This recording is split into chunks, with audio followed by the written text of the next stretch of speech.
I hope you know that as I'm recording this thing right now, about 8 people are passing me every couple of seconds, and I'm trying not to block the stairs. But again, this is a series in which we're trying to overcome challenges. And the challenge that I've always had in my life is presenting myself in front of people who don't know me, at the same time probably don't even really care. I'm too self-conscious to really even take action in the first place. What you'll sort of realize about overcoming challenges in life is that even if they're small, they kind of have like this exponential growth to them, where maybe at first you're too afraid to talk to somebody in school.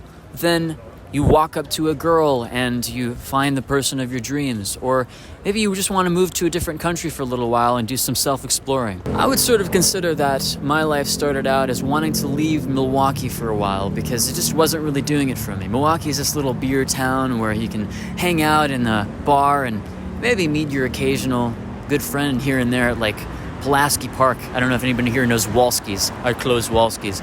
But after that, I wanted to experience something different. There's a lot more going on the coastal part of the United States. And I know that it has kind of a bad rep for being very elitist. I could obviously make a video about that at a different point in time. But compared to the Midwest, it's much more of a fast-paced environment, and it's easier to make connections with people.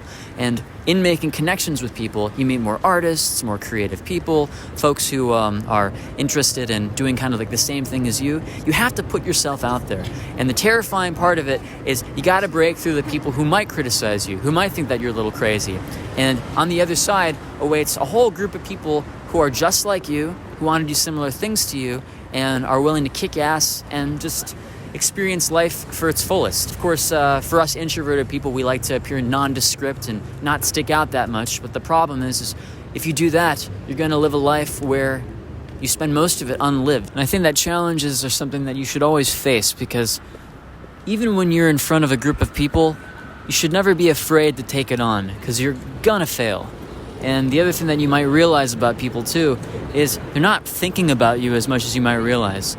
On the camera right now behind me, I can count 1, 2, 3, 4, 5, 6, about 8 people passing me about every 15 seconds or so, and nobody's looking at me. Nobody really cares. And so this whole insecurity that people tend to have about not succeeding in life, or maybe being laughed at by a big group of people, if you have some confidence and you're willing to show it even a little bit in real life, even with all these people passing by, subconsciously the people around you start to respect who you are. They're like, wow, okay, that guy really has some balls to be making a video in the middle of Shinjuku like that. Challenges, when you overcome them, it's like expanding a map in a video game. That's kind of how I've looked at my whole life in a certain way. You think the world map that we have today is almost like one in the Super Mario game where you're going from world to world and every world gets a little bit more difficult. But eventually, you reach the end of that game and maybe it's time to start a new game.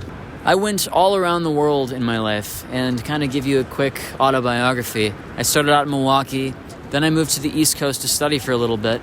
I got interested in Europe and decided to stay in Paris for 6 months, and that was a whole episode in and of itself.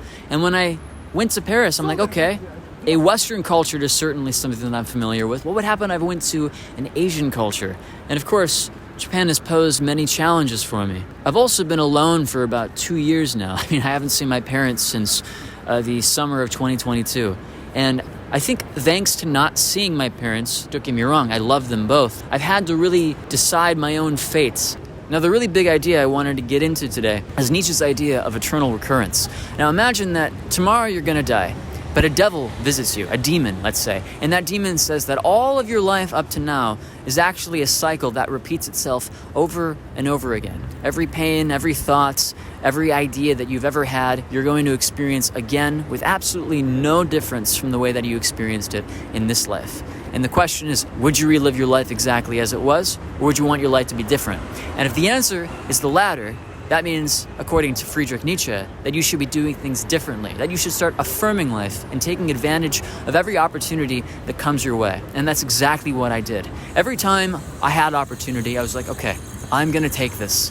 If I don't take it, then sadly, then your life isn't going to turn out exactly as you want it to be. In taking all those opportunities, I feel like that my life is actually pretty fucking cool. And I wouldn't be able to do it without the connections that I've made, but also the bravery that it takes to put yourself out there. So if you guys get a chance sometime, the next time an opportunity comes your way, never turn it down. I'm serious, never turn it down. I know it almost sounds like yes men in a way, but you would be surprised how powerful yes can be in the face of opportunity that makes you scared shitless. That's about all I have to share for you guys today.